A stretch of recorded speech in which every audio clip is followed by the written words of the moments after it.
This is Dave Johnson, and I have my friend Jack Zufelt. We actually go back quite a ways now. For those of you that are perhaps new, Jack actually is a longtime friend of the Nikken family. In fact, I think the first time I met you was over in London, England, and you were the keynote speaker when Nikken first entered the European market. Is that right? Yeah, they were doing their launch for the UK, and I was chosen to be the keynote speaker for that event. That was pretty impressive. But I saw you at an event that I also spoke at, and I think it was someplace in California, and that was the first time I ever saw you on stage. And I was so impressed at what you had accomplished. Oh my gosh. So I think it goes back even before that, before you came. Wow. In fact, since we're talking about stage, you've shared the stage with quite a few luminaries. There's the phrase that that you're judged by the company you keep, and I'm thinking of some of my heroes: Norman Vincent Peale, Zig Ziglar, Brian Tracy.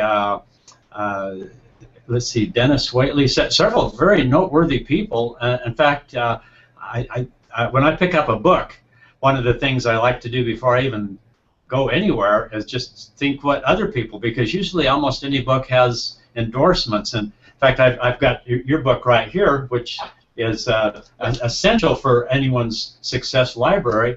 But boy, high praise indeed from people just like that, like Norman Vincent Peale. It is very astute thinking that Jack Zufelt puts forth. Wow, high praise indeed. So, boy, it's an honor to be able to interview you and get some of your thoughts and ideas as far as the things that matter most. And that's just, I believe, fundamentally success and happiness and just an abundant life, a prosperous way to live. And I think we're going to get some really golden nuggets here. So. Well, I've had some testimonials from you, too, so you're one of my luminaries. I don't have you on the cover of my book because I had the book before I knew you. However, you're not exactly a low man on a totem pole. You have huge influence out there, and that's one of the reasons I'm pleased to do this interview with you, because I know the influence you have on this planet, and you're allowing me to help you make a difference in people's lives, and that makes me happy.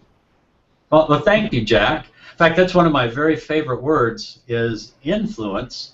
And influence is just a wonderful word. It's also a very sobering responsibility because all of us, whether we like it or not, we have influence. And hopefully it's mostly good, that we're a good influence. And so often, some of the greatest influence we have is when we are not even aware, perhaps, that we're influencing, but that we just have this subtle energy that's going out and could actually really affect the rest of the world. And that's one of my favorite things about being in the Nikken business is we have products that can have a great influence, and then the way we market, it's a way to really magnify one's influence. And so you really can change the world. And so, in fact, my shirt here, if you notice, Masuda Vision.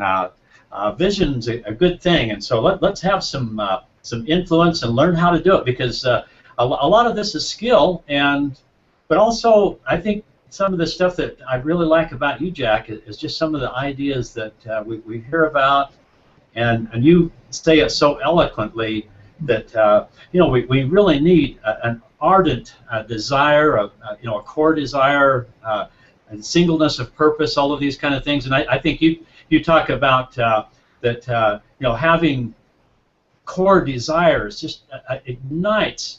A phrase that I love in your book that you talk about often is this conquering force.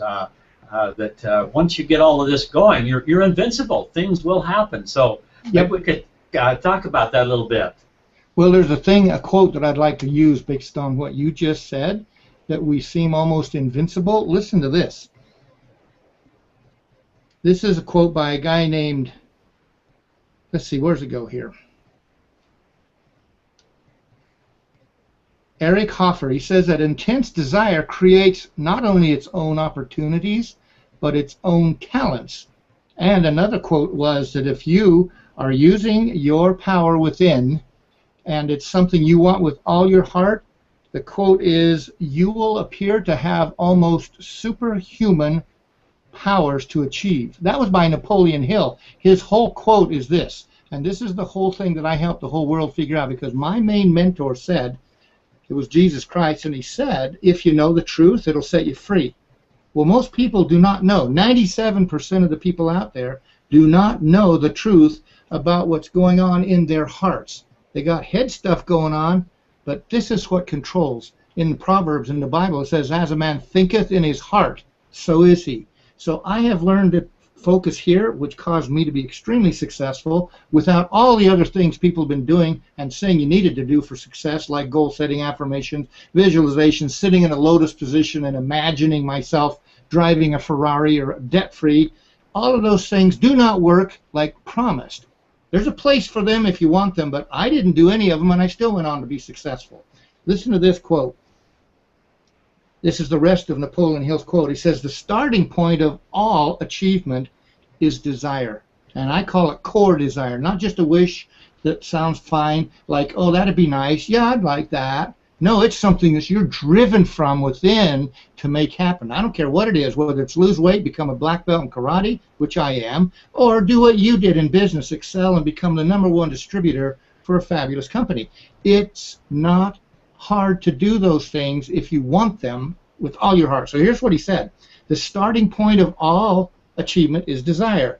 Weak desires bring about a small amount of success, just like a small amount of fire makes a small amount of heat. When your desires are so strong that you cannot sit still, you will appear to possess superhuman powers to achieve. That's why people can go from what appears to be a failure and nothing going for them to huge success. Let me give you an example. I was asked by a professor at the University of Utah what it would take to be a black belt, because I am one, and I was teaching his 14-year-old son at the karate studio that I managed. So I told him 4.5 years of your life and about an hour of practice every day. His face went like this.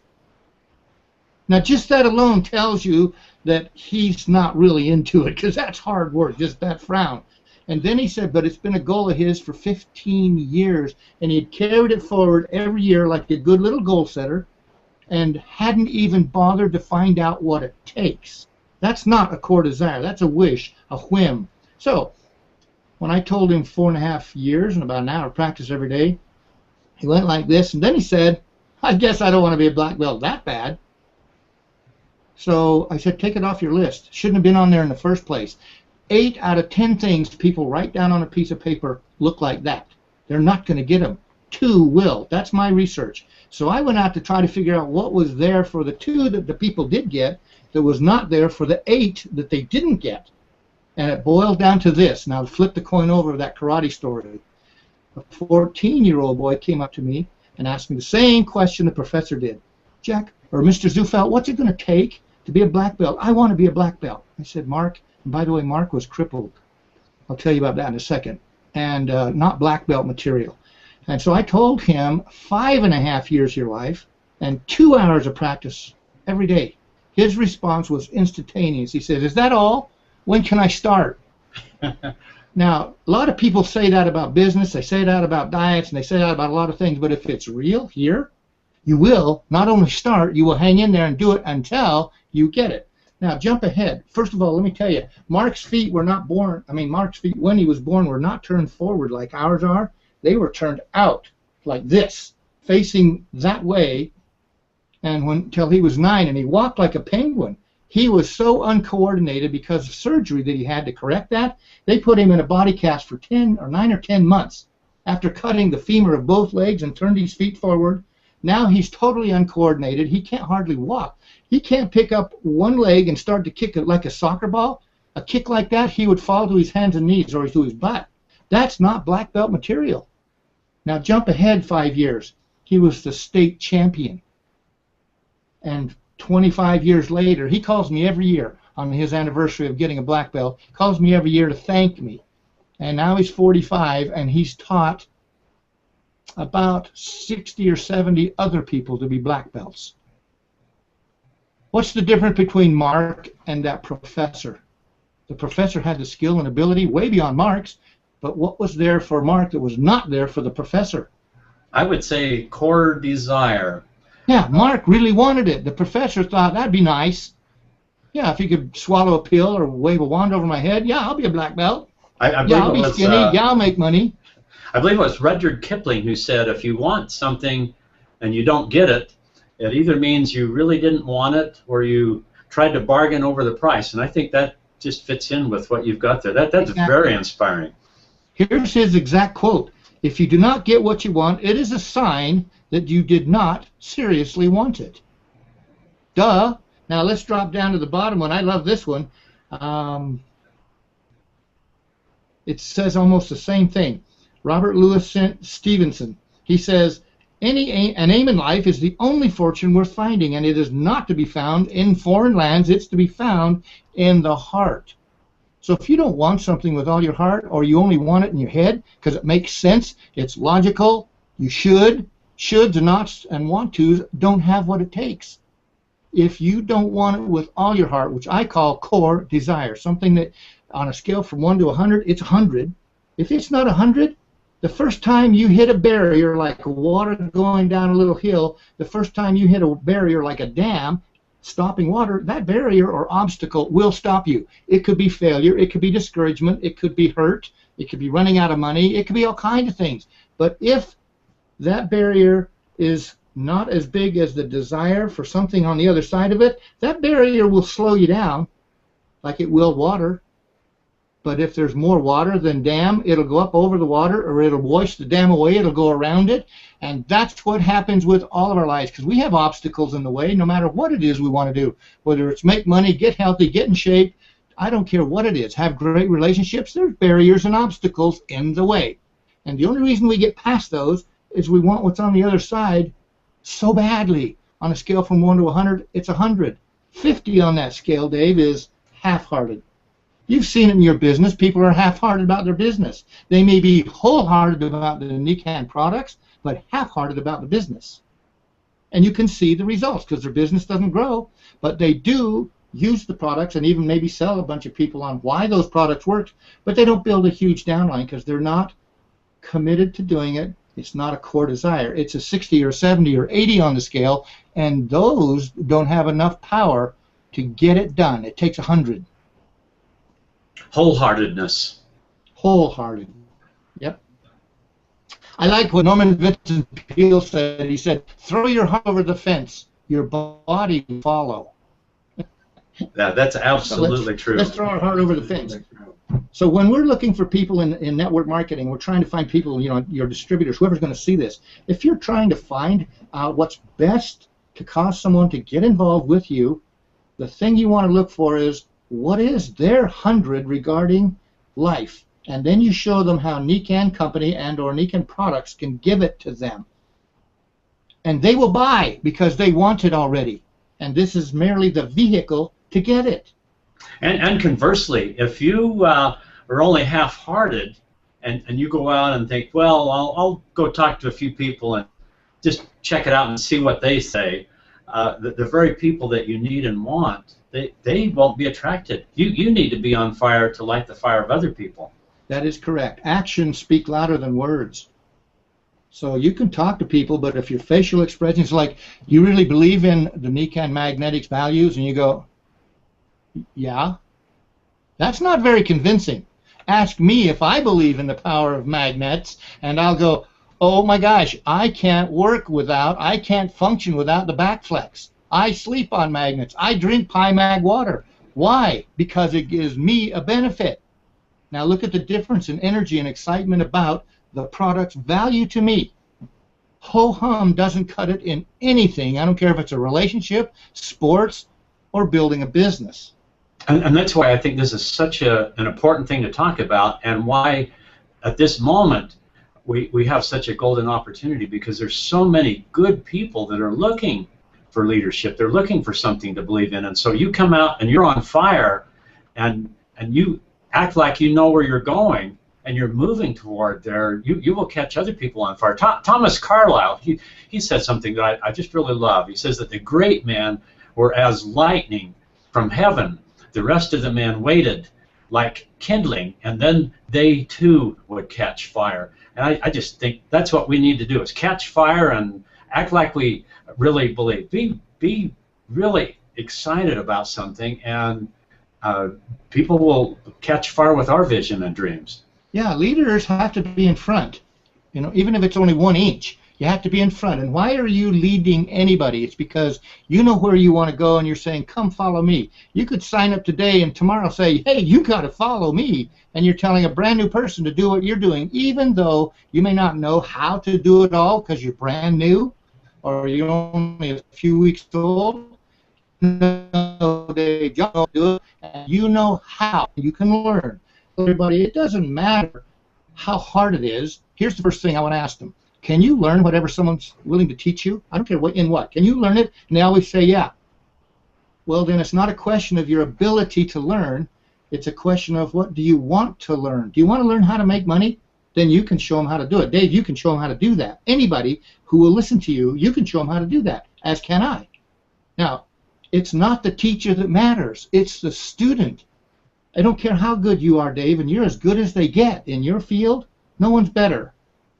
And you've seen people say, yeah, I'm in. And then 6 months or 6 weeks later, you can't find them. It's not because of the poor teacher. It's because the student. Another thing I think I've seen over and over again is people with natural ability, like you were talking about with the karate.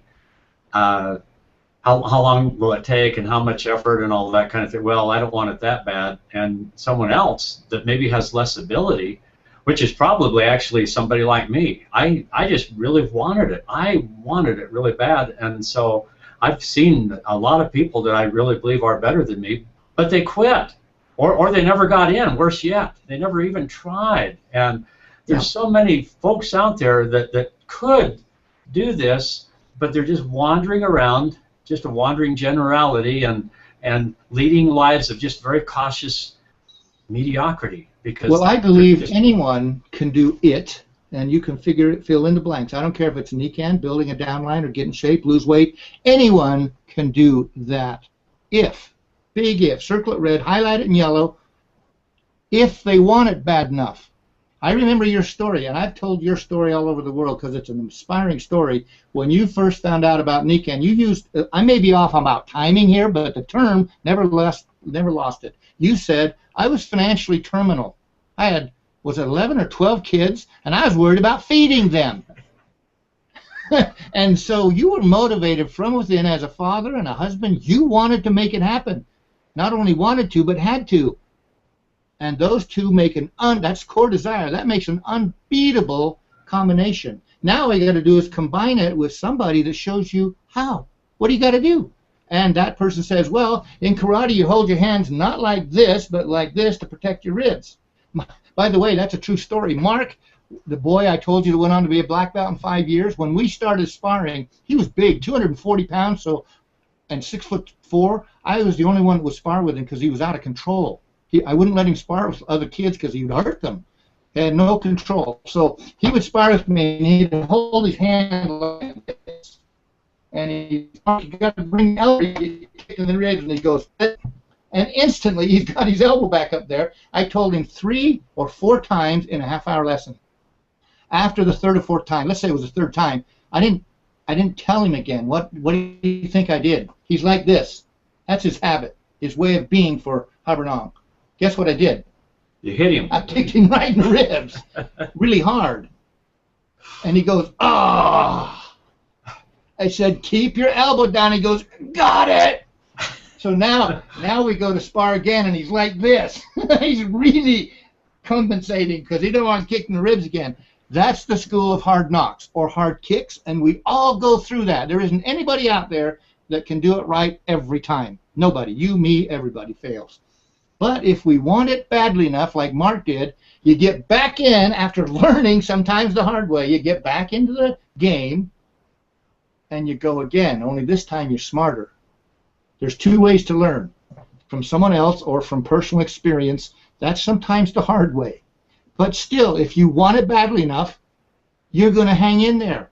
These 2 ways are going to teach you. One of those 2 is going to teach you how to be or do whatever it takes to get what you want. So if you want to make more money, I personally am testifying to the world that they can't duplicate me. I'm a professional speaker. I'm a best-selling author of this book, and it's all over the world. It's in 15 languages. I mean, I can't teach people to go do that, at least in mass. So I am now convinced, after having owned about, I don't know, 25 different businesses. I was a venture capitalist, and I bought businesses. I raised $23 million, and I bought real estate, and I bought coal mines, and I owned 14 franchises, all of Florida and most of California for Airborne Express. I was a mega business owner. And somewhere in the middle of that, I got introduced to network marketing. And I made more cash flow in network marketing than all $23 million businesses combined without anywhere near the overhead. Certainly not the expense, because a franchise costs $150,000. You know what does it take to get involved with Nikken? Less than that. A lot less, yeah, way less. Like less than $1,500 or $2,000 or some figure that's small. And huge upside. So I tell the whole world, there's only one place, there's only two ways to make money. Only two. You got to find a product or a service that people want and provide it. Now, in network marketing, the one thing everybody wants is income. Everybody wants that. So that's one of the things that you market. I didn't go looking for magnets. I didn't even know Nikken existed before I was introduced to the company many, many years ago. But I knew all about money, and I was told how you could make money, so I was interested. So find a need and fill it. Now, there's only two ways to make a lot of money, and that is money working for you or people working for you. I went the route of money working for me, other people's money. That was the investments, cost lots of money, lots of risk, high expense to get involved, and huge overhead. I went that route. Or people working for you, and that is what every business has. Every business has it except a mom and a pop, including network marketing. And especially network marketing. What? Especially network marketing. Especially, yeah. Best way to do it. It's the best way and only way to do it, because you have no overhead, and you got a lot of people underneath you who are doing what it takes to make the money that they want, and you get an override on all of that. So I tell, and by the way, that's how real estate works too, with one big difference: you can't make as much. Let me give you an example. Dave, forgive me for going down this path, but everybody loves this example. A real estate agent hangs his license with a broker, and every time he sells a property, he has to split his commission with that broker. So usually it starts out at 50-50. So let's just use that for easy math. So a real estate agent sells a home for $100,000. In the U.S., the commission is 6%. So he makes $6,000. Well, he gets to take home $3,000 because $3,000 goes to his broker. Now, if you're the broker, do you want one agent or do you want 100 agents? If the broker has 100 agents and they all sell one home a month for $100,000, they each are eking out a living making $3,000. But the broker is making $3,000 times 100 people. That's $300,000 a month. That's people working for you. The insurance industry works the same way. The stocks and bonds and mutual fund industry works the same way. And so does network marketing, with one big exception. No expense. No overhead. There's a little expense to get started, but the overhead is almost zero. You know, whatever it takes monthly to get your products that you're going to consume. That's it. Small. And so if you're not going to win it in the lottery or inherit it, you only have two choices: money working for you, and if you don't have that, that leaves people. Well, what if programs or products or ventures have people working for you? Well, you can be a real estate agent if you want. Good luck. That market is so volatile. I did that. I bought $12 million worth of properties. Lost my shirt. Notice I have another shirt. You can always start over, guys. So if you fail at something, pick yourself up, dust off your body, and go do it again. If it works. Dave, you're a perfect example of what looks like when you don't give up. Well, one of the things I also love in your comparison, to just carry that one step further, and basically all businesses, what you do is you're training other people and duplicating yourself. And so if you're a real estate broker, the very best people that you have, you're always worried because they're going to figure out real quick in the next sale that they're sharing that, and so their dream to move up is they want to be like you. They want to become a broker, and they become your competition. Yeah, they become your competition. You don't not only lose the override, but they actually are out there competing against you for limited market in that town. And the thing I love about Nikken is you can help people become better than you, and you can smile and say, I'll help you become better than me, and you never lose them. You just shift them from one pocket to another, and then those people in turn can go out and sponsor people, and it just moves along, and everybody gets a piece of that. It's the most cooperative, fair, equitable, wonderful way to live, because it eliminates the politics and just the dog-eat-dog atmosphere of the normal corporate environment. It's truly the one where everybody wins. Everybody wins. So let's go to the one thing that you asked me to talk about is this. Mm-hmm. How is it that book became a bestseller? It's now in 15 languages. And by the way, I'm glad that you bought several cases of it and gave it to people for birthdays or Christmases. I'm not sure what all you did, but you're evidence that it works. So ladies and gentlemen, go to my website and get the book, DNAofsuccess.com. But anyway, the bottom line is this. If you don't know what you want with all your heart, you're going to be stuck in neutral. Or you'll keep darting out and spending a little bit of time or a little bit of money on this or that, and after a little bit of time, or sometimes a lot of times, goes by, and you end up saying, this is not what I want to do, whatever it is. And so you quit. So you after about 4 or 5 of those, you're thinking, I just start and stop all the time. What's wrong with me? And I wanted you to hear this loud and clear. There's nothing wrong with you. All you need to do is figure out how to identify on a scale from 1 to 100 what your hundreds are that you want with all your heart. Here's an example. In college, right now, universities, the students who sign in as a freshman, by the time they graduate 4 years later, they've changed their major 4 times on average because they did not know what they wanted when they started. A perfect example of that was a young woman who just loved animals, so much so she wanted to be a veterinarian. So she spent 2 years getting her basics out of the way and then went right into what it took to become a veterinarian in the next 1.5 to 2 years. It wasn't more than 6 or 8 weeks into that venture, or that path, that she found out that veterinarians have to hurt animals, like give them shots or put them to death if they're really hurting or really suffering. And she says, I can't do this. Or surgery. She says, I can't do this. She just wanted to love pets, pet them and have a good relationship with them. But a veterinarian loves pets also, but there's some things they got to do. She was not willing to do it. And so 2 years and a few months into it, she changed her whole direction. Mistake. So many people do that, and they end up starting over. They try goal setting. I ask the audience all over the world, did you try goal setting? Yes. Did it work for you? And they always say, no. Well, then the conclusion they draw is, that's what I did. I tried it, and I did it perfectly. I wrote down the goals. I read them 200 or 300 times a day. That's affirmations. And I failed. I will make $500 a month. I will get out of debt. I will own a new car. I will be in shape, etc., etc. I did all those things, and I wrote them down, and I failed. And here's the conclusion I drew. I never questioned the guy that was teaching these concepts. I questioned me.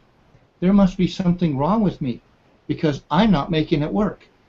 I don't have what it takes. I never gave myself any good labels. It was all bad labels. So I just quit doing all those things and went on to be highly successful anyway. And then people began to ask me to come and tell my secret to success because I shouldn't be successful. I didn't do goal setting. I didn't do. I have no formal education. I didn't go to college a day in my life. I had no self-esteem, and I certainly didn't have any money. So how can somebody like that, who didn't do goal setting, affirmations, visualizations, all those things, and I did not become successful because of all the books I read, even though I have a best-selling book? I ask audience around the world, how many of these best-selling books do you have in your library? And I don't care where I go, I start with who's got 1, and they all raise their hand. Who's got 5? And I just keep going. 5, 20, 30, 60. In Australia, a woman had the world record 1,500 self-help books. 200, 300, 100. I ask, have you read them all? And they say yes. Well, then why are you in my seminar? Because you should already be successful based on how many books you have read. Here's the deal. So I'm now going to ask your viewing and listening audience about this question. Have you read this world-famous book, one of the best out there, called Think and Grow Rich? Fully half, if not 100% of an audience that are network marketers will say, yes, I've read it. So I then ask, say, raise your hand if you've read it. So half the audience raises their hand. I don't care where I go in the world. This is what happens. Doesn't matter the audience either. Half will raise their hand. Okay, keep your hands up if you're rich. All hands go down. So I say, well, either the book's faulty or you're stupid.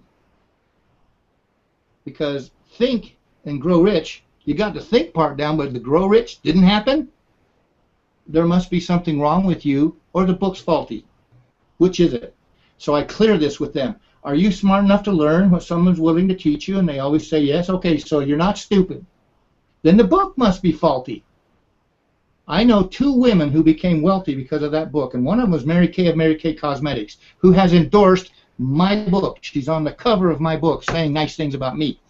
Mary Kay of Mary Kay Cosmetics says that book made her what she is, and I know another woman that's not famous, but she was a secretary eking out a living, raising 3 children alone, a divorcee. She used to go hunting pop bottles in the 70s where you could turn them in for 5 cents and get a little bit of money. She'd turn it in so she could buy milk for her kids. She was flat out broke, had no chance of success in life, you would think. She read Think and Grow Rich. 4 years later, she was the #1 woman in real estate and the #1 woman in insurance in the state of Utah. She became very wealthy. She had Korean investors that moved to the U.S. to be around her. She went from that to that in 4 years because of that book. So I know the book has merit. So you're not stupid and the book's good. So what's missing? You got to think down, but the grow rich didn't happen. Bottom line is you didn't want to apply what it said to do. That's all. You just didn't want to. So how about ardently follow your core desire and grow rich? How does that sound? That's the fact. If growing rich is, but now I'm going to give you a caveat to that. True story. I can demonstrate on stage after teaching what I'm talking about today. I can demonstrate it. So I ask audiences if they'd like to see what I just told them working, and they always say yes. So I ask for volunteers. Let me give you a real live example. There was a woman who came to the stage who was about 45. And so I asked 2 questions. So you guys get these 2 questions burned into your brain, and for sure read the first 3 questions or 3 chapters so you get these things down really well. DNAofsuccess.com. Anyway, I asked her this question. First question, what would you like to have in your life that's 100 on the scale that you're not getting? She instantly answered, financial independence. I turned to the audience and asked them to measure that on a scale from 1 to 100. Did they think it was 100? And they said no. I also said no. And she said, well, you're wrong. I want financial independence. Who wouldn't want financial independence? So rather than argue, I asked the second question, which is a drill question, to drill down to the core. The second question was, if you had financial independence, what would that give you that you're not getting? Another instant answer. Oh, I'd travel. I just love to travel. I turned to the audience and I said, do you think that is core desire, 100?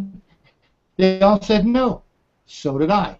Because her emotional response was not there. It was her head talking. And then she got mad at me. She said, this is stupid. This is not working. And no offense, Mr. Zufelt, but you're just wrong. I do love to travel. So I asked the second question again, the drill question. If you could travel, what would that give you that you don't have right now? This time, it wasn't an instant answer. She went like this, looked up for 10, 15 seconds of silence, thought for a moment, and then quietly into the microphone said, peace. I turned to the audience. I said, measure that. Is it higher than the other 2? They all said yes. Is it 100? We all said no. She said, but I do want peace. Now she's starting to cry. I felt our voice was cracking. She wasn't crying yet. So I said, if you had peace, what would that give you that you don't have? This time she looked down for another 10 or 15 seconds of silence. And when she looked up, tears were running down her cheeks, and she said, I'd be getting along with my husband. So all the conversation from that moment forward for the next 3 or 4 minutes was about that subject. And here's the next step.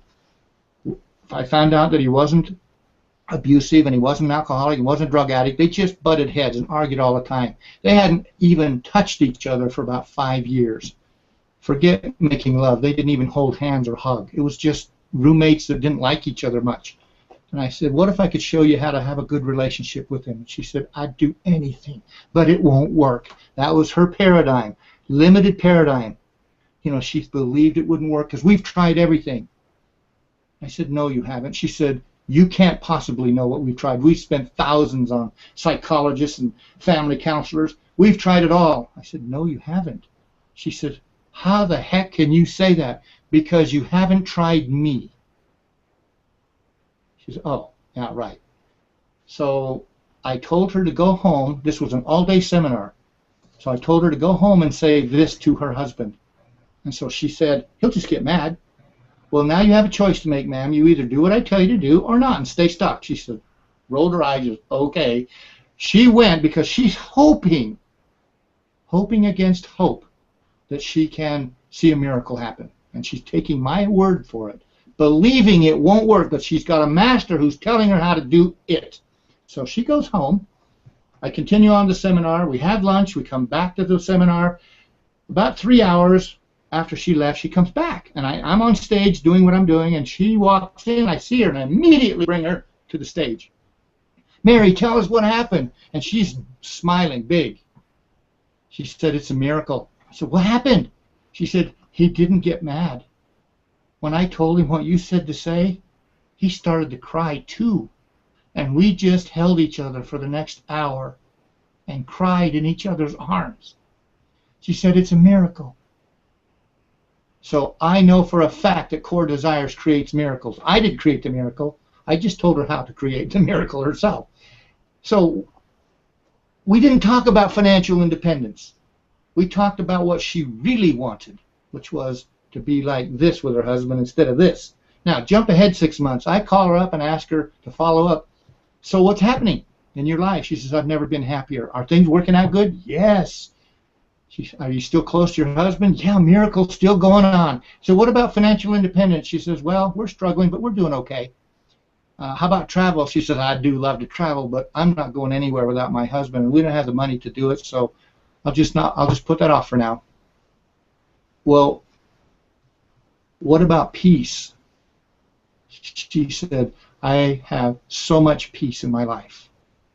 So what happened with that story is she wanted to get money so she could travel that would give her peace because she would be away from her husband that caused her all that problems. Once that got solved, the other 3 were no longer high on her list. And she didn't want financial independence to do whatever it took. She was failing in her own business because she didn't really want that. She wanted this. So when I got it proper for her, she became happy. And that's what I'm about, is helping people be successful in their lives, not just their business, not just their family, but all 6 areas of life, their family life, their financial life, their spiritual life. That's the highest and most important one of all. Their social life, their physical life.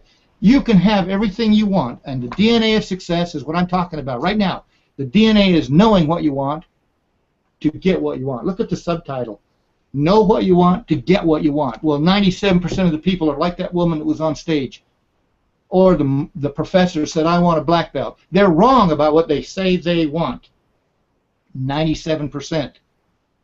Well, Jack, I got to know, what were those magic words that she said to her husband? Everybody asks that question, but it's not the point. That may not apply to everybody, but here's what I told her after learning a little bit about her husband and her. I said, go home and tell him this. I just came from an incredible seminar with an incredible speaker, and he told me something that can heal us. And he told me to tell you this. So she got his attention, because it wasn't her saying it, it was me through her saying it. I told her to say, I know that I make you unhappy, and I'm going to do anything I have to do to please you from now on. And she just shut up. And he looked at her like, okay, well, that's not this kind of attitude. That's an I am surrendering attitude. And he then said, I want to do that too because I know I hurt you. I'll do that too. And they started crying, and they just held each other. They did go get help on how to deal with those issues, but they were now coming at it from a place of, I want to be happily married. I don't want to be divorced. Something as simple as saying the truth. She had to be strong enough and willing to do that. As long as it was legal, moral, and ethical, she was going to do whatever it took. And it paid off in spades because he didn't take advantage of that. He said, me too, and they began to give to each other instead of take away from each other. By the way, there's a whole chapter in here in my book on relationships and why people need to be like that and how to have them in marriage so that they are like this for eternity, not like this most of the time, or else at least distant. I think a relationship, marriage relationships, high priority. Families are high priority to me. Thank you. You're a good guy, Jack. I really am enjoying this. This is powerful stuff. Yeah. I'm on a mission to make a difference on this planet and not just make money. I like making money. That's not, don't get me wrong, that's important too because I got to pay my way through life as well. But there's two things that motivate me, and I hope everybody catches this vision. The first one is I want to help other people get a little further down the road, lift their spirits, infuse in them some kind of joy. And the second thing is I need and want to make money, and ideally I do make money doing that. What a wonderful way to make a living. By the way, that's what Nikken and network marketing does. You only make money if you help people. That's a wonderful philosophy. I love the idea of being able to have a gift of just good influence to go out and make a difference. I think that's one of the most wonderful feelings, is just to realize that you're kind of creating your own world, that you're surrounding yourself with things that you actually see that they're better because you came this way, and yep. There's just no better pay than that. The money's fun, but yep. but the real thing is this spiritual or psychological paycheck, that the relationships, the love. You know, so much of real success is just who you love and who loves you. That's what it's all about when it's all said and done. And this vehicle just allows us to go out and make another friend and to make a difference in their lives, and that's fun. I'm glad to be talking to you today too. You're a good friend. And thank you. So are you, Dave. Let me teach one more thing. I'm telling you, ladies and gentlemen, the goal-setting, affirmation, visualization, self-help books, motivational speakers, people have done all those things. They don't work. There's only one thing that does work: knowing what you want and then finding a teacher that knows how to help you get it. I don't care if it's becoming a dentist or lose weight or become a black belt. Once you know what you want, finding a teacher's easy. There's teachers, courses, classes, something somewhere to teach you how. You want to learn how to build a Nikken business? Listen to Dave. That'll get you done. Hold on, I need to shut that off. I can't stop the phone calls when they come unless I unplug the phone. Anyway, the one thing that I want people to get is this, and you'll love this kind of logic. Is it okay for people to lie to you? And everybody says no. Dave, do you like to be lied to? Maybe, I don't know, if I say, hey, do you like my new shirt? No, if somebody lies to you, from then on you wonder just how truthful they are and everything else. Yeah. No one likes to be lied to, and so why is it okay for you to lie to you? It's not, and it looks like this. I weigh 125 pounds when you weigh 175. I own my home free and clear when you're in debt 150,000. That's lying through your teeth. Lying is just wrong. Affirmations are nothing but lies. Now, if you affirm truth, that's another story. I want to be 125 pounds. That's the truth. But not I am, because you aren't. So teach and speak always the truth. If you speak truth, you don't have resistance to it. Your subconscious, they say, doesn't know the difference between a truth and a lie. And I don't know if that's true or not. Let's assume it is. Your conscious mind does. So I stand in front of the mirror and say, I weigh 125 pounds when I weigh 175. My conscious mind knows I'm lying through my teeth. And which one does control? We all know that ultimately choices are made by our conscious mind. And if that were not so, we are just automatons that go through life and our subconscious controls everything. Not so. We have been given the power of agency. It's called free agency, the gift of choice. And we choose to be this way or not this way, or to become more and to become less, meaning in weight loss. There's all kinds of things we choose every day, consciously. The conscious mind, through choice, controls us. Now, we can reprogram our subconscious mind with our conscious mind, but not the other way around. So, speak the truth, always. He was harder on liars than he was murderers, so don't lie, ever. Now, I ask people, have you heard a motivational speaker in the last year or two? Raise your hand. All hands go up. I'll run down into the audience with the microphone and ask this question. How long did you stay motivated? 2 days, 2 weeks, till I got out of the parking lot to the end of the CD or cassette? So motivational speakers, though, they teach great stuff. They motivate you for a moment. It's like going to a good movie. You can make you laugh, make you cry, make you committed to change. But when they leave and you go back home, motivation from an outside source doesn't stick. We hope and pray that everything these guys teach will go right into somebody's heart and change them forever. It doesn't. If that were the case, Jesus would have got everybody. Doesn't. Great speakers, though they teach good stuff, will not change anybody whose heart isn't in it. If their heart's in it, that great speaker might get them from point A to B because that's what they wanted. Not because the speaker was good, but that's what they wanted. And the speaker showed up and told them, this is how you do it. That's what I teach the world is rely on 2 things, only 2 things to be successful. Number 1, the DNA of success. The DNA, which is the building blocks of life. Well, the building blocks of success is this. Number 1, know what you want with all your heart. Step 2, find a teacher, trainer, mentor that can help you get what your heart wants. Training over. Hardest part is knowing this. What do you want? 97% of the people out there cannot accurately identify them. Here's what I know to be true. 8 out of 10 things that a person writes down on a piece of paper called goals fall in the category of New Year's resolutions. New Year's resolutions are made to be what, Dave? Well, we shouldn't say it, but reality is most of them are broken, so... Yep. It's a joke. New Year's resolutions are not, you're not resolute about them.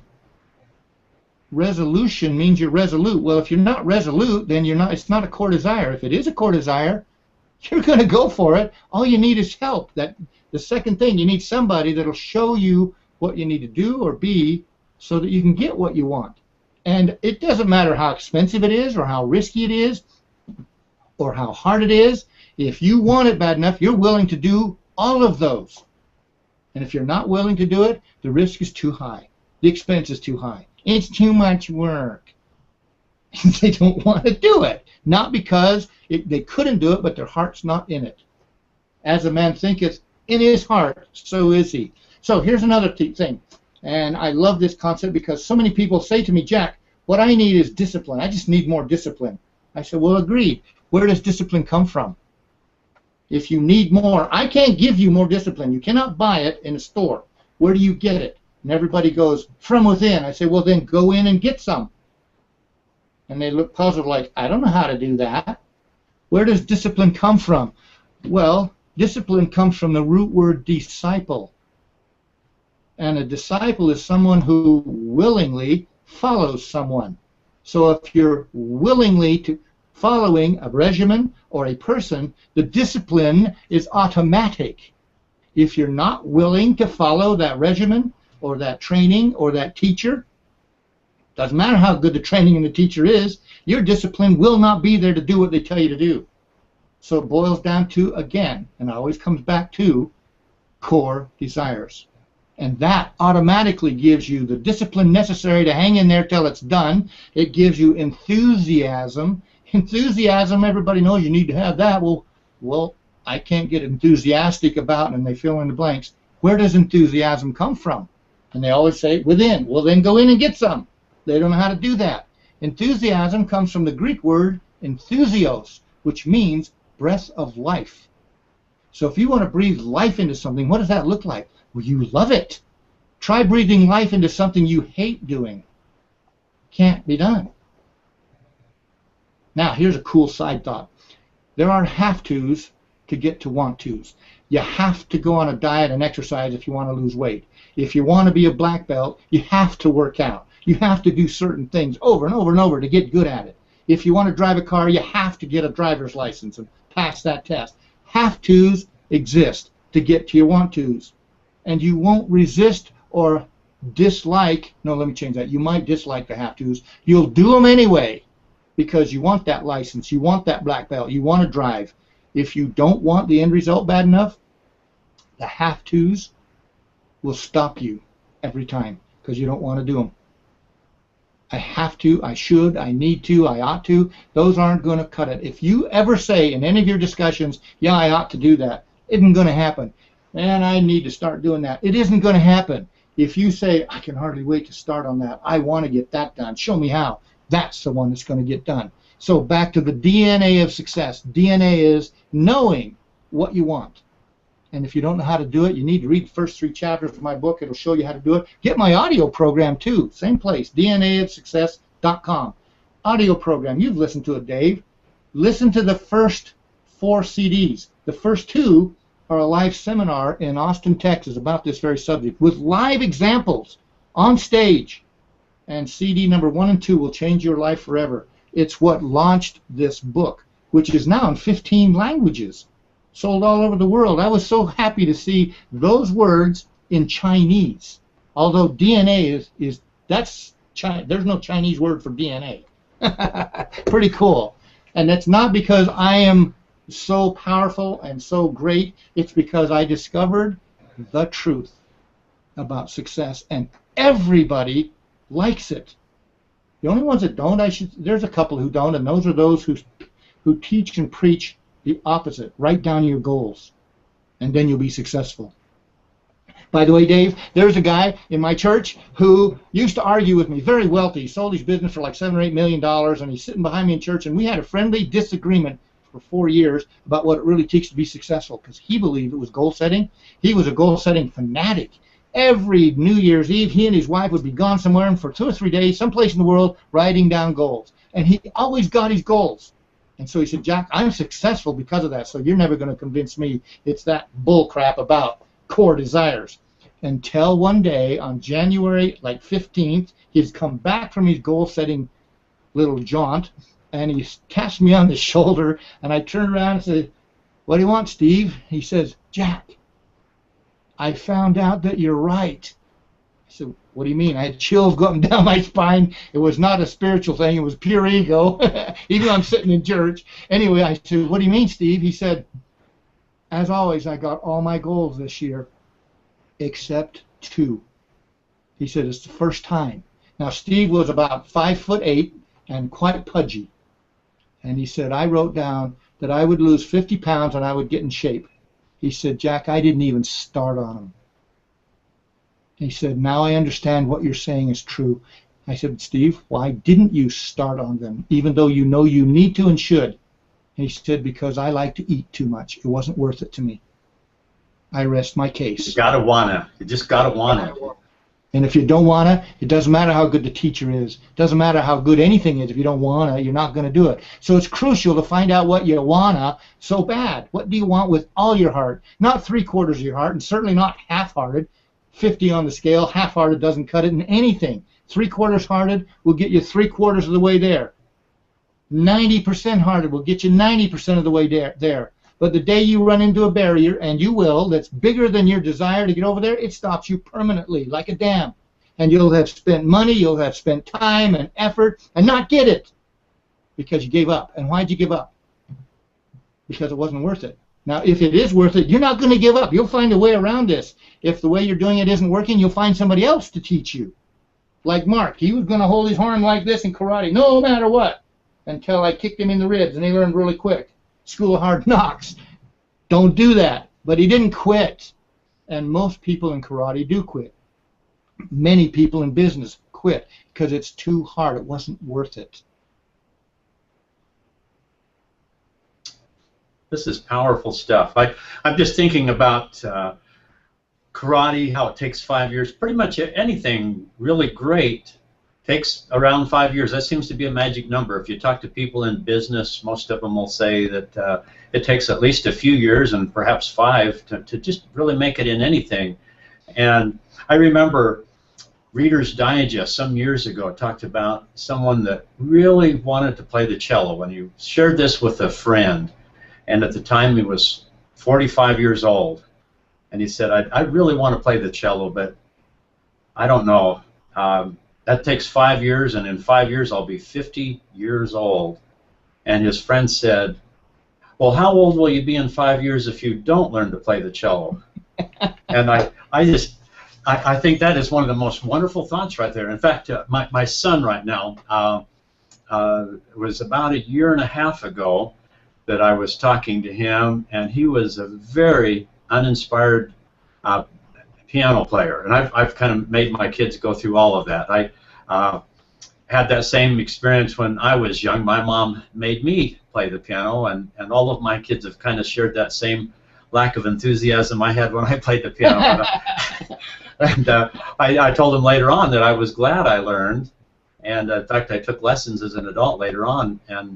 And so my last son, the breakthrough was rather than you got to do this, and he was just, it was really squeezing him just to get a half hour in. And I said, you know what, I'll make a deal with you. If you'll just, not me having to bother you or anything, but you just make a commitment, say, practice an hour a day until you're 18, I'll buy you a car. And all of a sudden, everything changed. Because now he had a core desire that happened to fit in with that.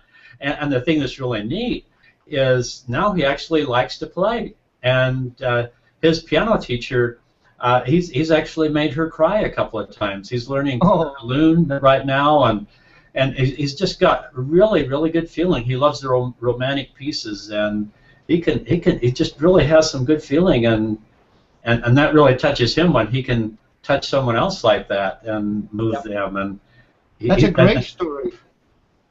I love that. Let me give you one last example that everybody relates to. When a guy and a man and a woman decide to have a baby, they both understand equally what it takes. And she gets pregnant. Now she knows more than him about what it takes for the next 9 months, and still she has no idea any more than the guy does what labor is like. He and her understand pain. Then she delivers the baby and now has first-hand experience on contractions and labor. And a guy never will know that. So she goes through all of that and is so traumatized, and all of it's forgotten the minute or the second the doctor or nurse lays the baby in her arms. Now that's a core desire. Now, jump ahead 2 years. They both decide to have another child. She knows firsthand what she's going to go through, and she's still willing to go through the discomfort of 9 months of pregnancy and the delivery, painful delivery. Why? Core desire of another child. That's the power of core desires. We will face pain. We will go through pain. We will go through 9 months of discomfort.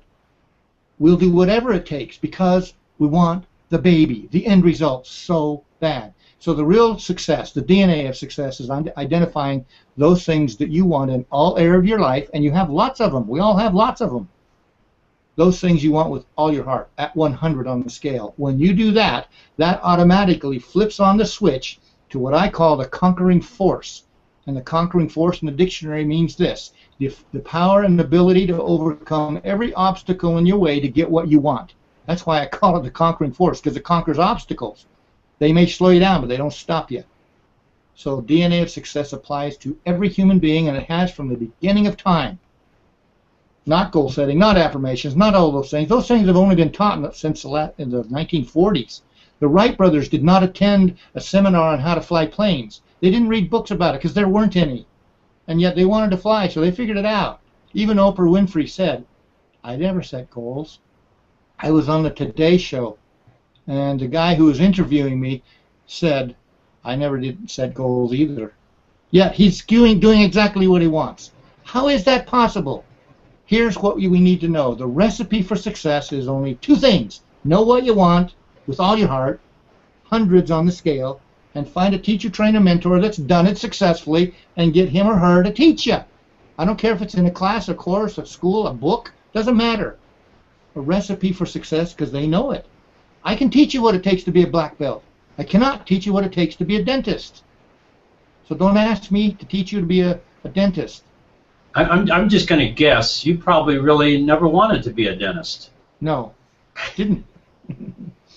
I wanted to be a businessman, and I learned at age 28 from a man in my church who was wealthy and I was poor. And so I went to him and I said, Mr. Harris, I'd like to be just like you. I just don't want to be your age when I get there. Would you show me? And he did. And he taught me about things I'd never even heard of, all about investments and syndications. And I said, I can't invest. I have no money. He said, Jack, use OPM. I said, OPM? I am not going to do drugs. Opium. I thought he said opium the drug. And he said, Jack. Other people's money. What? What's that? So he taught me ABCs. I then subsequently raised $23 million because of what he taught me. And I bought businesses just like he taught me to do. And I made millions of dollars because of what he taught me to do. I was driven from within to be like him. In other words, financially independent, free. Now go back to the network marketing experience.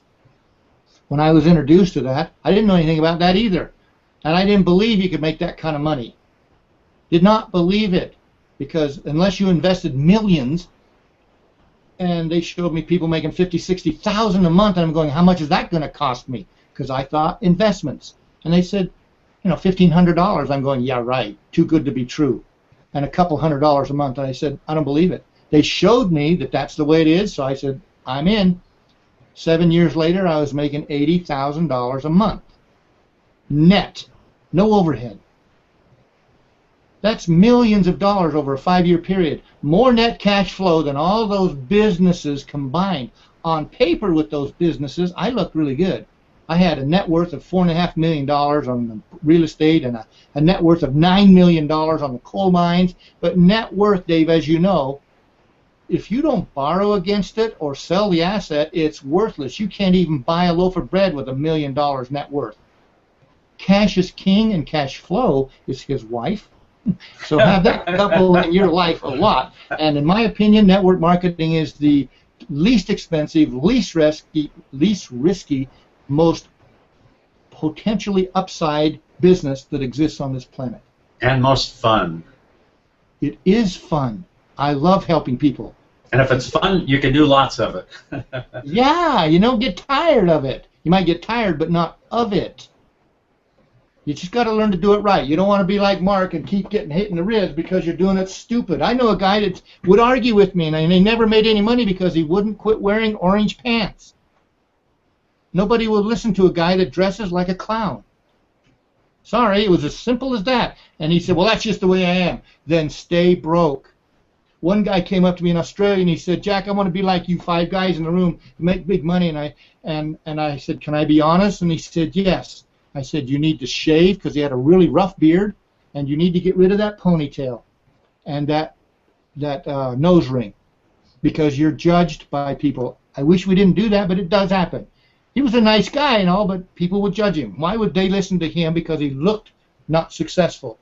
So he said, I don't know. That was Friday night. Saturday morning, he comes back to the training. Ponytail gone, cut off, beard gone. This guy looked sharp. It completely changed everything for him. He started making money in the next 30 days. So if you listen to your mentors, though it be hard, you'll do it anyway. There's a whole chapter in my book about mentors, how do you find them, how do you interact with them, what you do and what you don't do, so you can get the maximum benefit from them. And Dave, you're one of the best out there. You guys should listen to Dave. He bought my book by the case. You only have to buy one. Get my audio program too, www.dnaofsuccess.com.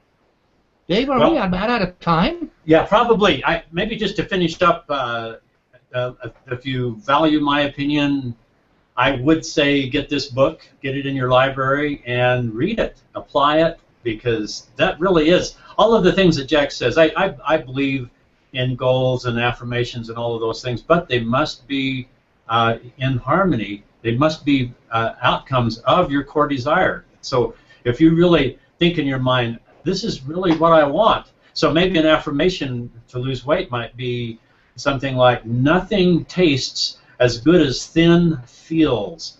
And just really kind of think of that when you see that piece of cake. Truth. Just have that desire. I want to be healthy, and I want to be thin more than I want to medicate myself with this food. Do I really want to have that? Because now, that's what you're saying right now, Dave, is what you're teaching right now is speak the truth, and that's what I agree with. Most affirmations aren't that. So if they say it like you just did, I am in total harmony with that because it's the truth. Yeah, or like Brian Tracy, one of his affirmations I love is he just says, I like myself. I like myself. I like myself. And he just does that over and over again. And boy, if you began every morning like that, if you like yourself, that's fundamental before anybody else will like you. And we all know that to succeed in business, people do business with people that they know, like, and trust. And that was my main strategy throughout all the time, is just to be likable. If you love other people, they'll love you. And if they're looking for a business anyway, then you've got a good shot at it. And then Dave, I've taught people to say that to themselves when I didn't know better, and I was one of them. I did not like myself, and I said that over and over, and I knew it was not true until I got the truth, which was I like this and this about myself, but there are things that I don't like about myself. And I had to speak the truth in order for it to work. Speak the truth. Brian Tracy likes himself. He has every reason to like himself. And he started doing that way back when. But I have told people to say it how many times a day? I'd say 2,000, and they'd say it 500. And then they would, when I talked to them a month later, that they would start crying because they still don't like themselves because they were not speaking the truth. When they speak the truth, I like this about myself. And so the things they liked about themselves versus the things they didn't like themselves, they started focusing on the right things, and that became what they were able to acknowledge as the truth. And now that is a likable person with some things that maybe I'd not like. Like if you're a drug addict, you don't want to like that. But these parts are good. And instead of looking at it this way, they look at it this way. And it changed everything. These things that they didn't like were what they were focusing on, and they couldn't get past that. So I have to teach them to deal with the truth. Is there anything about you you do like? And of course there's always something. Yes, I'm a patient person. I'm a kind person. I'm a loving person. I'm a nice guy. Very good clarification. Good clarification. Yeah. Speak the truth and clarify. If you do that, then it'll work. It'll help. Well, this has been amazing. The information on this, I would recommend listening to it again. Do get the book, because if you change your thoughts, you can change your whole life. And you're the director of that. And as we think in our heart, so we are. And why not direct our hearts and our lives by what we think about? So let's go for it.